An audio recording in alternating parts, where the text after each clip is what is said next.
Good morning, everyone. Thank you for being here. I know there are other speakers who are compelling, and we are so grateful you are here. My name is Sherry Nebel, and I am a Murrow graduate from long ago, and I'm also have been on the Murrow Professional Advisory Board for a couple decades. So this annual Murrow Symposium is my opportunity to interact with students. That's my passion. And I also mentor and coach students and also Murrow graduates. While the coaching and mentoring program is designed for you during your undergrad or grad years, surprisingly, a large number of students want that opportunity to continue to work with their coach or mentor after graduation. And to me, the lesson learned on that, it's a complicated world, especially in your first 5 or so years with your profession. So today's topic is, as you know, cool jobs, but we're on campus, so there's going to be a quick pop quiz. Please raise your hands if this is your first Murrow Symposium. Okay, hands down. Raise your hands if it's your second Murrow. Oh, love it. Thank you so much. That gives me hope. As you know, today's topic is cool jobs. That's in the eye of the beholder, quite frankly, so you might hear things that truly resonate with you. In my mind, what sums up this topic is the amazing places that your Murrow experience can take you in what promises to be for most a long career. The economic realities of today point to the idea that you'll probably be working into your late 60s or 70s. You are going to have so many jobs and so many opportunities. And your Murrow degree and campus experience, and that it all feeds into that. Would you raise your hand if you've ever heard the name Claire Shipman? Good. Oh, okay. Outlier. Claire is a well-known journalist. She has worked at ABC, NBC, CNN, and she has a new job. Claire was just named as the interim president for Columbia University. Not a typical job for a communicator or a journalist, but you may have read Columbia's been in the crosshairs as a university. There are troubles, and she was on the board there, and they have put their trust in Claire to guide them through these troubling times. And that is just an indicator of how to think about your Murrow communication experience. We have 3 panelists today who are joining us, and as a professional courtesy, they are donating their time. And unless you're taking notes on your device, it would be a great consideration to them if you would maybe pull back from your screen for a while and really take in the opportunity that is being presented today. Rather than introduce our 3 panelists, I will just tell you, I will have them describe in brief terms a little bit about themselves and a little bit about what they are doing professionally today. And we'll start off with Kyle Bolander. Hello. Can everybody hear me okay? Is this a good distance? Yesterday, every panel I was at, I was like, everybody chooses a different distance. My name's Kyle. I live in Seattle, Washington, and my professional career has gone every which way I never imagined. I started off thinking that I would work in social media and that I would accept no job unless it was Facebook. And to an extent that worked. I did work for Facebook as my first job for 4.5 years. I was a contractor, but I had a never-ending contract with them. So that led to a progressive career through security, intellectual property protection.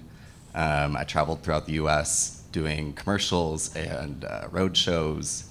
And then I decided to take a big pivot and now I work at Sound Transit, which is building the largest capital project in the United States. So that's about $100 billion in transportation construction. So just shows that you can go many avenues. Claire Chun?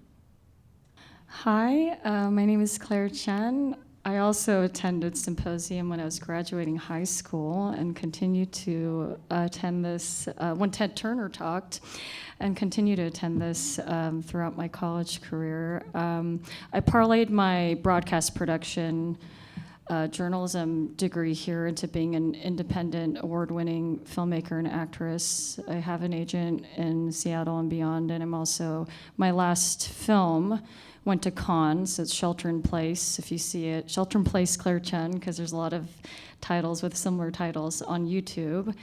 After its successful festival run in Beverly Hills, California, and I won Best Female Filmmaker in Sydney, Australia. It screened at Cannes, and worked with a Disney animator on that, worked with some Hollywood people on that, but that was just from my hustle for about 2 decades after. I worked a lot of non-art jobs. I also worked a lot of art jobs too, so I did both. But yeah, I can just tell all of you that I'm very grateful for 3 scholarships I got to study here. I know there's a lot of privilege that goes in, and luck and good fortune that goes into working in entertainment, but I'm an example of someone who's worked really hard and am genuinely and sincerely nice to people, and really happy to see other people succeed with me. And for diversity, seeing different kinds of generations and voices in film is what I advocate for as a filmmaker, producer. I'm working on 2 projects too in the future. And yeah, no, I could explain any mistakes I've made in my career and anything I could save you guys time from, and also any successes I've got from staying with it when you feel like to quit sometimes. Yeah. Thank you. And Garrett Colt? Good morning, everyone. Is that volume good? Great. Okay. Wow, it is so special and surreal to be back. I graduated in 2018 from WSU. I'm from a rural community in Nevada, and I found myself in the Palouse, first as someone who thought I would want to be a news anchor on Good Morning America. But now I own and operate a small business with my wife, Amethyst, who's here. She's also a Cougar. And we actually met on the first day of honors orientation. So yeah, WSU is obviously very special to me, and I'm really excited to be back here and share a bit more of my journey with you. When I graduated, I thought I wanted to do political communication and work within government. And today, I help nonprofits tell stories and sustainably fundraise their missions, specifically groups that are addressing housing and homelessness. So thank you all for being here today. And to add another layer of delightfulness to that, I learned just recently from Amethyst that she's a Murrow minor. So she is part of the family, which is great. Let's go Murrow! Yeah! Cool jobs. Now, when I first was asked to moderate this panel, in my twisted, busy mind at the time, I kept hearing dream job, but we're not even going to go there today. Cool jobs. You'll have likely have a lot of jobs, and your first one may not be the most cool, but it will be a first job, and you'll be delighted to have that. Starting off with Garrett, can you explain why your job is cool? Yeah, so People First Communications is the company that me and my wife own and run. I would say the coolest part of our job is that we get to be a multiplier for nonprofit organizations that are already doing really great work for the greater good. So it's really special to help them form strategies and improve and tweak things just a little bit to make a greater impact for their missions. And what comes with that as well is a lot of control. I am very type A and a planner, and so control is something that is really nice to have in terms of choosing when I work, where I work. Our company actually started when we found out we were going to be moving to Europe, so it was kind of a very serendipitous that we started it.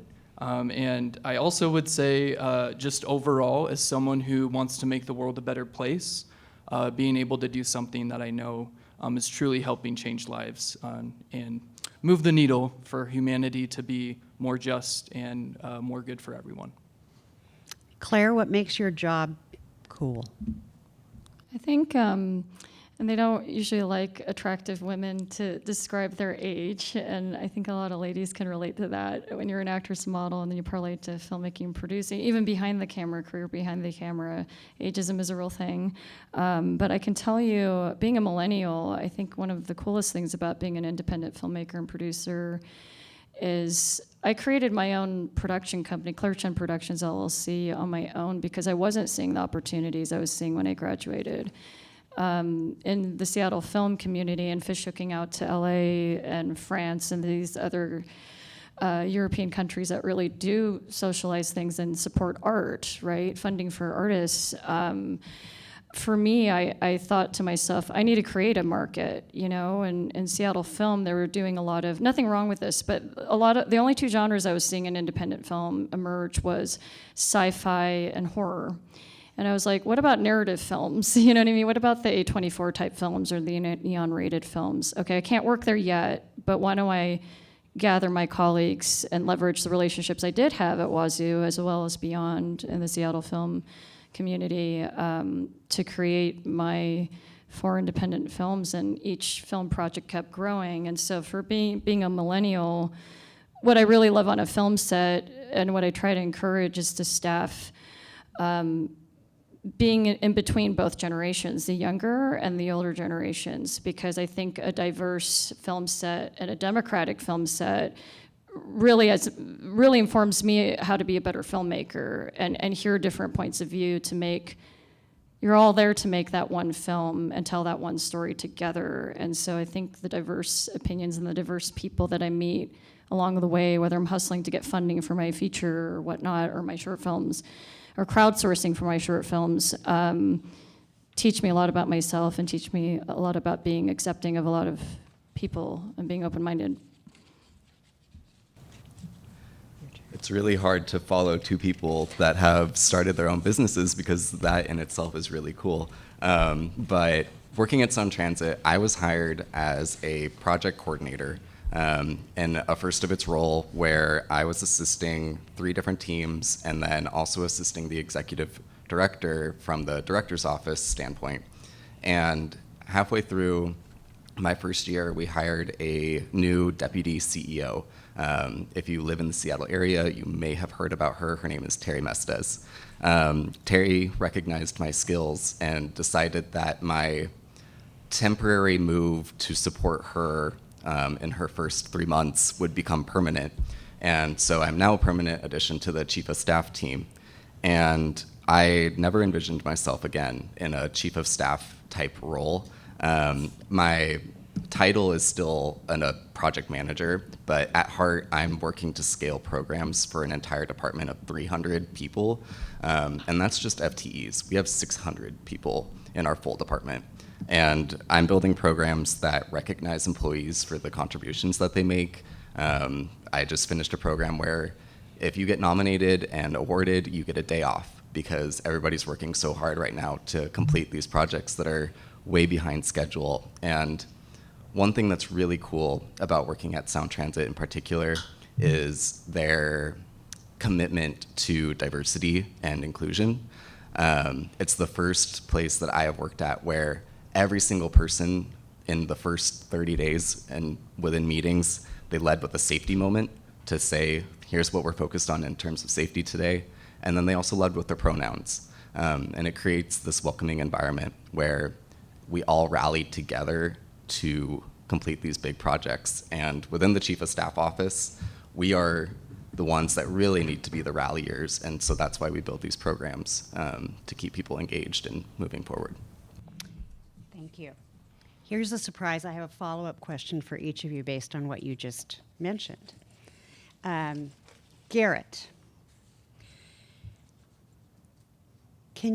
one of my passions in working with students or recently graduated Murrow folks is I try to open their eyes to the opportunities that exist in nonprofit organizations. For a new communicator to enter the nonprofit world in a communication-related job, there are going to be benefits you don't actually think about going in. So many nonprofits face a lack of adequate funding, unless you're the Gates Foundation or something like that. What that has presented to me through the years and to others I coach or mentor is that what is on your job description in a communication role, you end up doing a whole lot more than that. And at the time it may seem overwhelming, but it sure does build out that resume. Can you talk about, Garrett, your thoughts around nonprofit work? Yeah, thank you, Sherry. And for those who are here today who are interested in making the world a better place, which we live in a very crazy world right now, I would really encourage you to consider working within nonprofit, specifically right after graduation. I think that it is one of the best ways to get as much experience in a quick amount of time. It really can accelerate your career. And as Sherry has mentioned, there are a lot of responsibilities that will shift to you. You become a jack of all trades very quickly. Tammy, my advisor that I had at Murrow, I actually remember she posted on my Facebook page when I was in Boise because she saw me on the news. I didn't plan to be on the news that day, and that's just like nonprofit world. You have opportunities that just come to you, and also you have an opportunity to truly make a difference in a cause that you care about. But nonprofits, they do need a lot of help, and it is a great way if you're wanting to really get your hands dirty and make a difference, a great place to start in your career, and really form those connections and do what Murrow Cougs do best, and that's make a difference in the world. Sherry, Yes. piggyback? Absolutely. I just wanted to reference something that Sarah said in her keynote yesterday and pair it with what Sherry's just talking about here in terms of the other duties as assigned. Sarah mentioned that there are intersections of paths that you can take, and you're going to come across these intersections throughout your career. Those other duties as assigned, as frustrating as they can be at times, those are what are going to lead to your next opportunity. Yeah. In a similar statement yesterday in the same panel, someone, I can't remember who said it, but they said that those are what are going to create your next opportunity. If you are doing the next job, that's how you get that job. So I just wanted to reaffirm that. That's real life. So that'll be on the final. Claire, I've been, in preparation for this, I've spent some time online with Claire, and it is clear she is talented and passionate about her work in the arts, whether it's acting or behind the camera, whatever. But there are some career paths that are tougher economically to find stability. And I'm hoping that Claire will share a little bit about the realities of pursuing your passion and purpose and still paying the rent.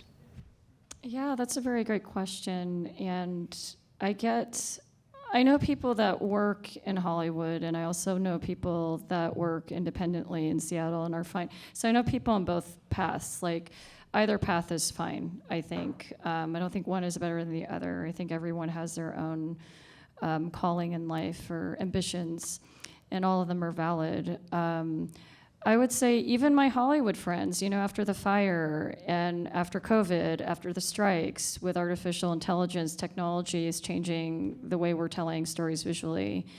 They have to work a day job or a side hustle. And when you think about it, even triple A-list celebrities are pushing some sort of drink or something as an advertisement, like the new infomercials, the Facebook ads that we scroll down when we're watching our phones in the morning or something, checking in with our friends and things like that, or social media, or paid ads on Instagram and all these other platforms. And so the concept of a work ethic will always follow you. I think that if you're ever in a path where, you know, there's no money in independent filmmaking, I'm constantly shaking hands with people that are producers, that are funding producers for independent films, so I can pay my cast and crew. My first couple of films, my first few films, I learned how to do Indiegogo and crowdsourcing, and I learned how to market organically, grassroots, to get my community to support me, to make my films and support my cast and crew. And so don't ever think that you're not on your path, or you're not doing what you love to do, you're not doing your calling because you have to work a day job that may not be art. Producing. In fact, that will give you the stability and the foundation you need during the strikes, industry strikes, during a world pandemic, during a fire, you know, where things are kind of stalled in the industry. I know people who have more fancier credentials than me who may have to sell their house right now, and they've built their dreams on that for 30 years. And so that is part of the industry, and that is part of the hustle and the grind. But I can also say that if you're doing a little bit of both, you'll be fine, and the concept of work will never go away, and you're not a failure if you have to take a couple years off and then revisit making that film when it's right for everyone and when the funding's right for everybody else. I would just say, don't ever say don't ever be hard on yourself. That it's a long view. It's a long road. It's not what's happening right in front of you, or that quick success you have in that moment. And in terms of the answer to the nonprofit question, I would also say a lot of my work is giving back. I mean, part of coming here, I love seeing the newer generation and the newer voices that can inform me, like, this is what I'm working on in my stories or my film or my screenplays. This is what I kind of see the future being in film and TV. I love that back and forth. I think there's a myth that older generations and younger generations don't talk to each other and collaborate, and I can tell you from my work it's so not true. And I think we need to encourage more of that dialogue in our work. Thank you, Claire. Kyle, you said something that resonated with me about your early time at Sound Transit. And a good portion of my career, I was in broadcast news at KIRO-TV in Seattle for nearly a decade. And then I parlayed that into a job in corporate communication for the Boeing Company for nearly 25 years. I don't know that I did one thing or another that secured those wonderful opportunities. Quite frankly, for me, it was encountering people along the way who believed in me and pushed me in a certain direction because they saw something. And can you talk about the importance of that special one person who believes in you in a professional situation and how that helped? It's a hard one. Because one detail I left out was that in that halfway point, we were going through a massive reorganization. The entire agency of 1,000 employees was going through a reorg. And so our new deputy CEO stepping in she started her first day on the first day of the reorg. And basically got thrown into meetings and said, make a decision on what the new structure of your team is. And so working through that, I looked towards my assistant chief of staff, who is now our deputy chief of staff. But I used to joke that I was the assistant to the assistant because anything that was too hot on her plate, she passed down to me. And we had this wonderful goal of creating a new hierarchy within the chief of staff office. And we're still working on that to this day. But my deputy chief of staff believes in the work that I do. She gives me new opportunities in order to show our deputy CEO what my skill set is and how it goes beyond the bounds of what is on paper for my role. And that is what led to my career, or sorry, not my career, but my job position being reclassified, as we call it, from a project coordinator to a project manager. And to this day, everybody agrees in the room that we still need to hash that out in terms of what that title looks like, because I'm scaling internal communications for our entire department. I'm doing the recognition program. We're working on a mentorship program where our executive leaders are mentoring our newest employees to bring them up to the next stage, because you'd be surprised. We don't have a lot of people willing to take that next step into leadership in the construction realm. So I think finding that mentor for where you are really is what's going to bring that growth to you. In each of my jobs, I've had someone to look forward towards, and it doesn't have to be who you directly report to. I've had managers that recognized my work from just being a receiver of it and said, I have this opportunity, do you want it? And it's a blessing to have those options in your lap and decide, is this the route that I want to take? It's one of those intersections where you get to decide which path you're going to take again.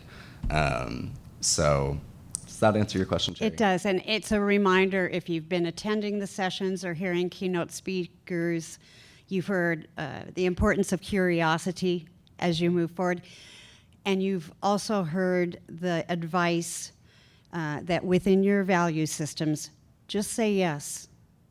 It may make you a little uncomfortable because you're not quite sure how you're going to do what they're asking you to do, but say yes and push yourself. Let me add to that. Okay. We have so many trainings available to us on LinkedIn right now. And someone asked me, can you create a Power BI dashboard? And I had never even heard of Power BI because I didn't work in Microsoft Office before. Okay, and what is it? Power BI is a dashboard builder at the simplest. It is a Tableau equivalent for those who have taken Lisa's class. If you haven't taken Lisa's class, I forget what number it is, but it's all about data visualization, and I highly recommend it when it is offered. But taking those trainings on your own accord and then showing up and saying, yeah, here's that dashboard. I actually didn't know how to do this for you, but here's this in a couple different versions. Is this what you were looking for? Give me that feedback. Can take you a long way. Thank you. Garrett, Claire, and Kyle, I'd like you to share one key takeaway from your time in Murrow, and perhaps an example of how you have leveraged that. And let's start with you, Claire. These are such good questions. I would say I came to Murrow thinking I was going to be the next Connie Chung or Christiane Emenpour. You know, you tour this campus, you're like, journalism, I'm going to be a journalism star, right? Not to do it to be a star, but I did do a lot of journalism in junior high and high school, and I was an editor of my newspaper and a yearbook, and I loved human interest stories. So I thought that I was so dead set on planning out my whole life at 18, you know? And then you realize after 18 that your life goes through these, these turns and curves. And I guess what I would say is that when I was my professor was Marvin Marcello. He's one of my mentors. I'm sure a lot of you know him, Marvin Marcello. And I was in his office beginning of junior year, before I was going to declare a major. And I told him, I feel like I'm spending more time in my acting classes and also in a off-campus theater play that I'm in, and then I'm also spending a lot of time in the Murrow School of Communication. I don't know which major to declare.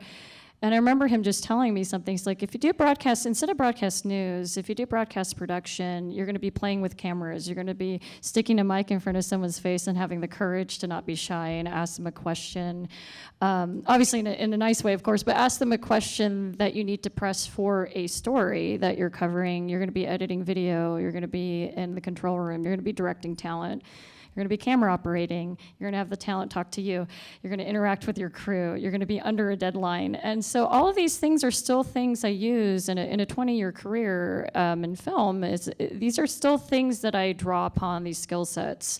So what you think you might be doing now before you graduate, I would pay more attention to the transferable skills that you're learning, because that will, what you might feel like is, oh, I don't know if this is turning into anything. I'm not sure what it is. It will translate over time as you're navigating the nuances of your career.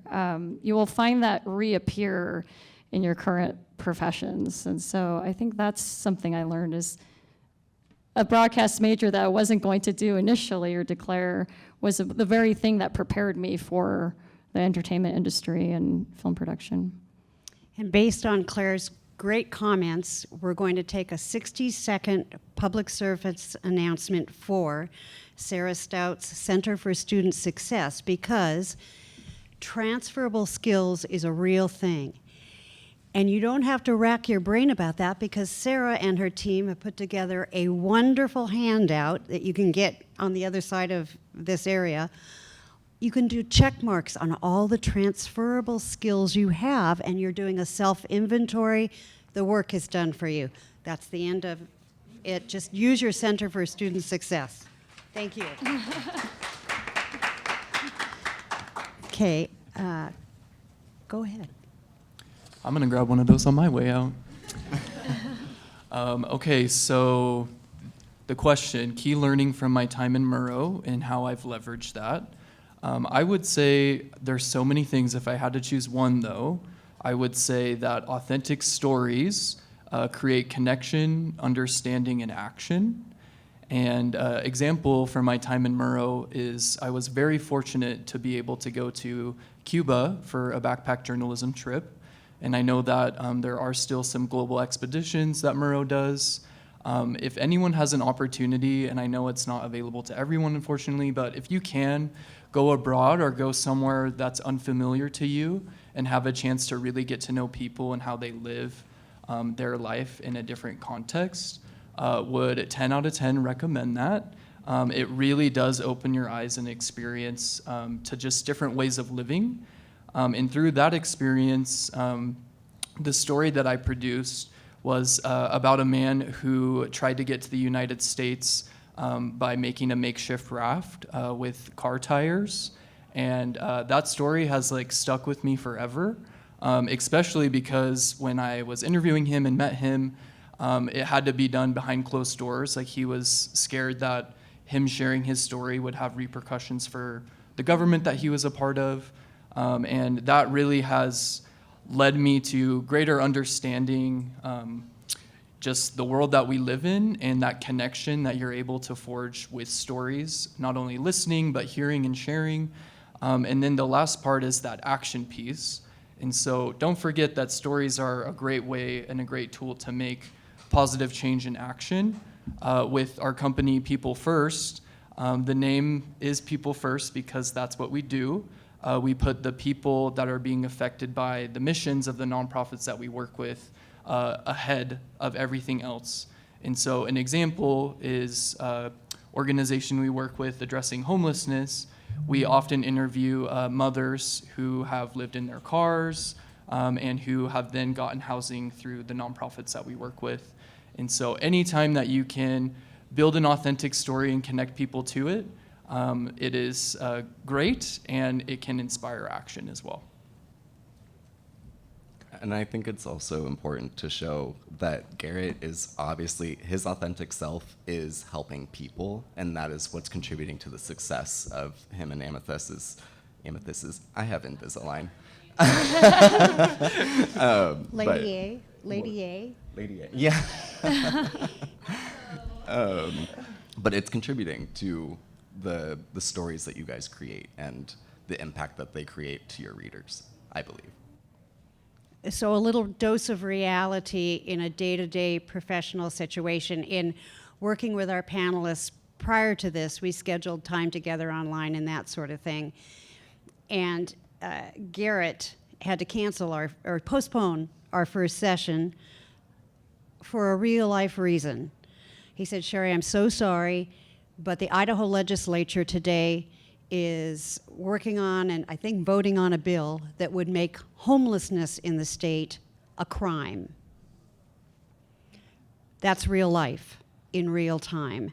And I was happy to say, go do your work. So, okay, cool jobs. On the other side of the spectrum, we have uncool jobs. I had one at 18. I typed numbers on a typewriter for the Port of Seattle one summer in little squares. Big warehouse of people just like me doing the same thing. I almost went berserk. in a glass-fronted office above us was the HR person, and from best what we could tell, his number one job was to mark down what time we went to the bathroom and what time we came out of the bathroom. Years later at a party in Gannon Goldsworthy, I was relating this story. Actually, it was the year after. And I said, I couldn't believe this was happening to me. And one of the guys on Gannon said, what was his name? And I said, I think, and I said the name. He says, oh, that was my dad. Garrett, what's your most uncool job? Okay, raise your hand if you've been fishing. Okay, raise your hand if you've ever fished with worms, in the little cup. I used to count those and put those in the cup. I was like 13, 14 maybe, but that was my first job. I could say treat it like I learned hard work, yada, yada, yada. Which I did, but that just was what it was, and it was a summer thing, and I was able to buy Pokemon games and things like that because I went to the worm farm and counted worms. But one thing I do want to leave you with on this question is one of my first jobs in the nonprofit space was with the Idaho Nonprofit Center. And it was an incredible opportunity because they're a nonprofit that helps nonprofits across the state. However, as I was in the job, I did notice how inequitable it was, especially compared to other statewide nonprofit organizations. And mainly, they were very inequitable in the pay that they were giving their employees. And I just want to flag that just to remind you all to know what your worth is. And when you are getting one of your first jobs, really do a good job researching what is a fair salary, fair pay, and make sure that you're treated equitably. But also, again, continue that curiosity and say yes if it excites you and if it's something that you can make happen. Because that job did open up so many doors.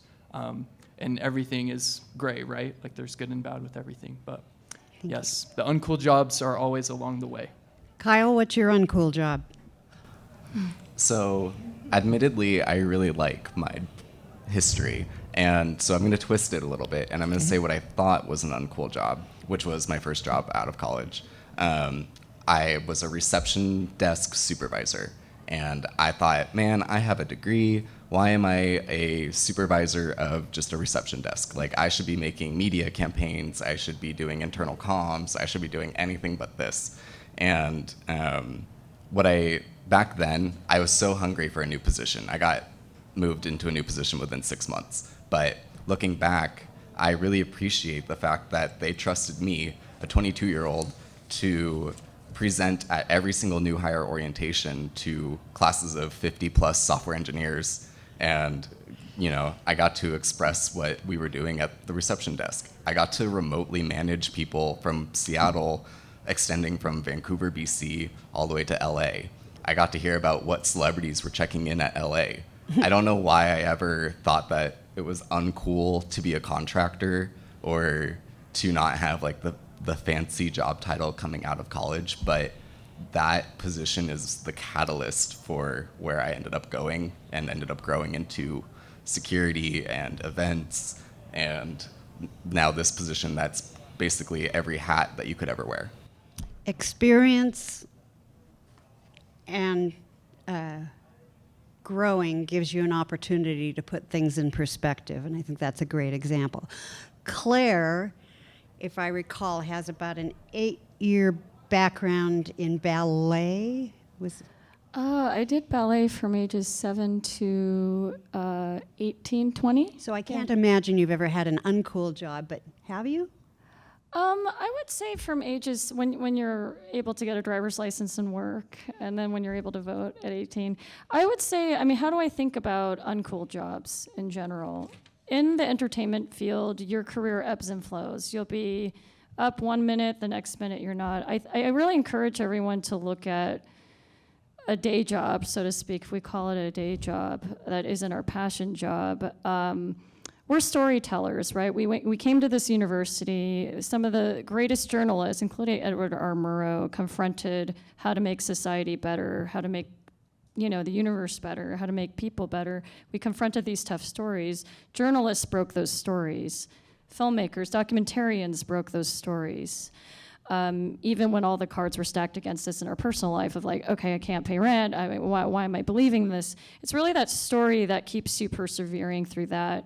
And if you show that and you stick with it, there are going to be people with resources that will see your drive and that will see your purpose and mission behind why you need to tell that story and why you need to tell that with a group of people. And so I think I worked all sorts of day jobs. I worked in finance, I was in banking, I was a teller, I was a receptionist, I was an admin, I worked temp, I worked permanent, I worked at a financial advising firm, a lot of left brain jobs. I worked retail, I still work retail sometimes. I worked food service, I waitressed.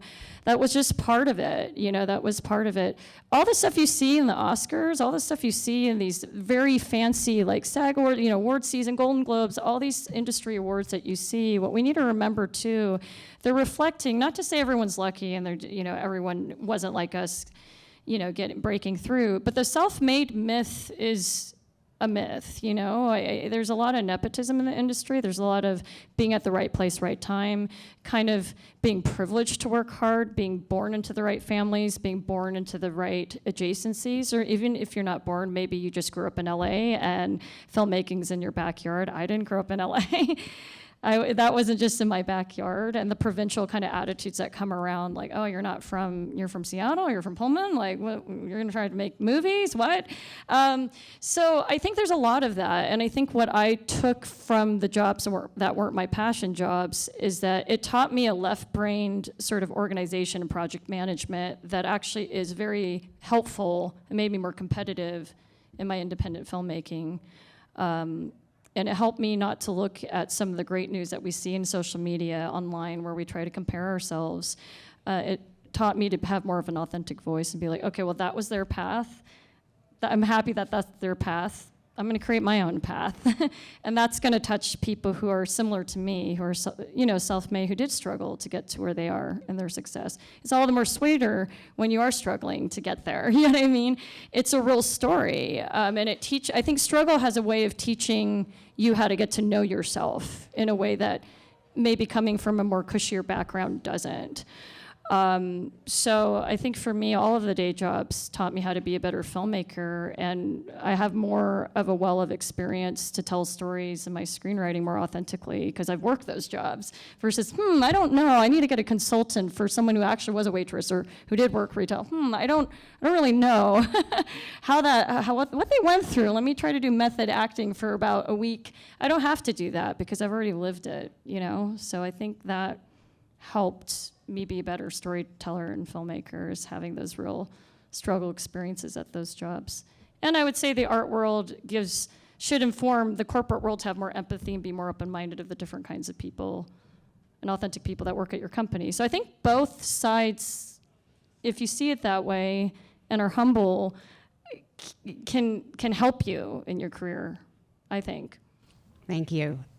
I do want to make sure we have time for one or two questions from you. I'm not Elon Musk. I can't write you $1 million check for your question.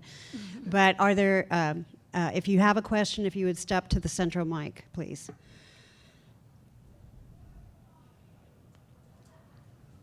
Okay.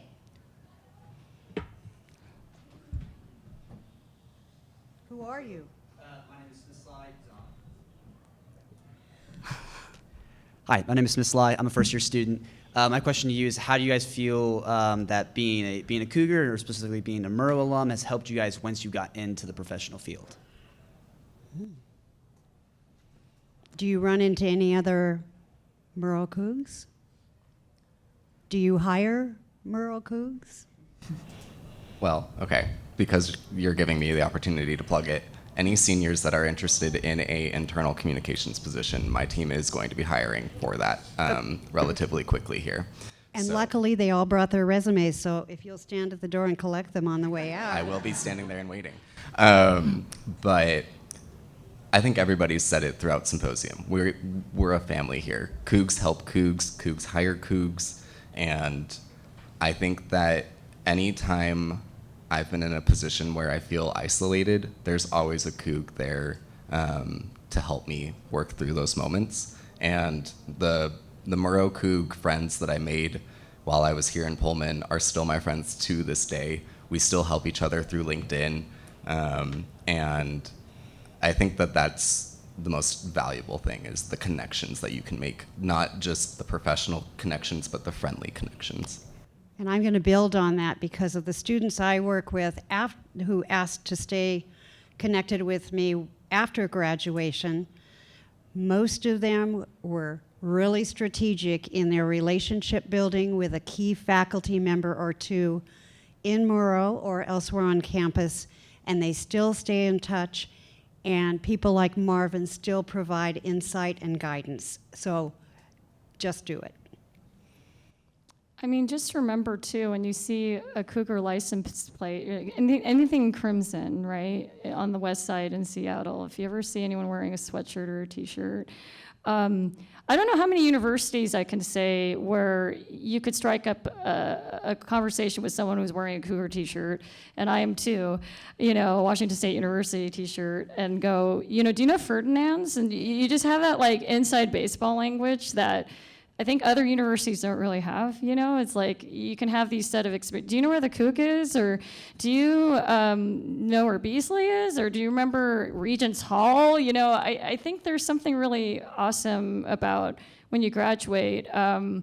Anybody who graduated from Washington State University, there's that immediate language. You're like, oh, I remember Ferdinand's. I remember the vocational training I got at this school, where other fancier, more expensive schools would make you sit in a lecture hall with 200 people, and you could kind of doze off, or you're like maybe taking notes, or maybe you're not in class. And so I think the fact that there's such specific experiences that a group of people that have been alumnuses here that can completely just immediately dial into the minute you talk to people. So. Yeah, no, and definitely there is, like a lot of my fellow panelists, there are, whatever career you plug into, there is a network. And Sherry giving back to people, like many generations after she graduated and had a very, very decorated career. So I think that's what I like about the Symposium. It is about, once you get to a level of success, guys, and I know you guys will, remember to give back. Remember to give back to the future generations. You'll get something back for as much as you're giving to them. So I think that's what's really awesome about this event, is that it's a two-way street that way. But yes, you can look up online all of the Wazoo type of connected career groups in your desired professions as well. And Garrett, I want to have you answer your thoughts on that question, but I do want to also have time for each of you to take about a minute to wrap up your remarks, because time has flown. Oh, okay. So go ahead, Garrett. Great. Well, to answer the Coug question, I agree with what Claire and Kyle have said. The one thing I will add is people want to help. Like, we all want to help. Sherry wants to help. I was so excited to come back to campus. Like, we truly have a special connection and want to help. We want to help. I said it. Ask us for help. Like, we are really eager to answer your questions, to be any guidance that we can be for you. So make sure that you do take advantage of that, and be really mindful about how you go about doing that. But the last thing I want to just leave you all with is, again, I came here thinking I was going to be a news anchor, and now I'm doing something I wouldn't have imagined. And as Kyle has talked about, and Claire as well, there are a lot of different twists and turns that your life will take. Just remain curious and say yes as you keep on hearing, and be open to all the possibilities. But I will add one other thing to that as well, is forge your own path. I think there are so many ways that you can be uniquely you and do unique things. So don't close yourself to a specific job or a specific position. Be really open and enjoy the journey along the way. And I can't wait to see all the twists and turns that you all end up taking.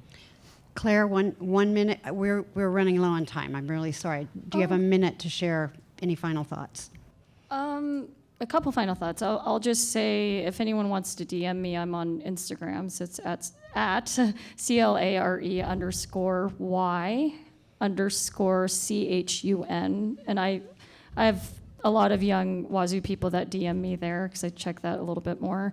And I would also say, just because you're not brand name now, I would say don't think about that so much. Think about your own journey. Base your journey on mission and purpose instead of ego and narcissism.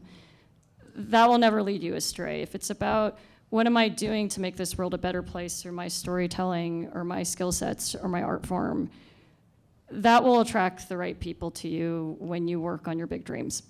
Thank you. I'll keep it quick. Dolly Parton said something along the lines of, I can't help myself. She said Jolene. Okay. Not Coat of Many Colors either, but if you don't like the path that you're on, pave yourself a new one. Yep. So lean into the detours and don't let time dictate the choices that you make. Okay.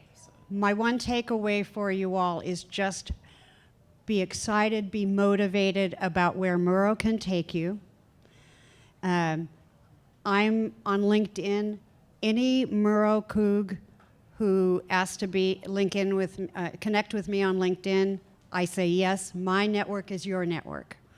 I'm not making any promises beyond that, but that's just what it is. I want to take just a quick second to thank the Murrow team, specifically Sarah and the team, the Murrow Professional Advisory Board, the university team that puts this on every year. It is a months and months and months long process.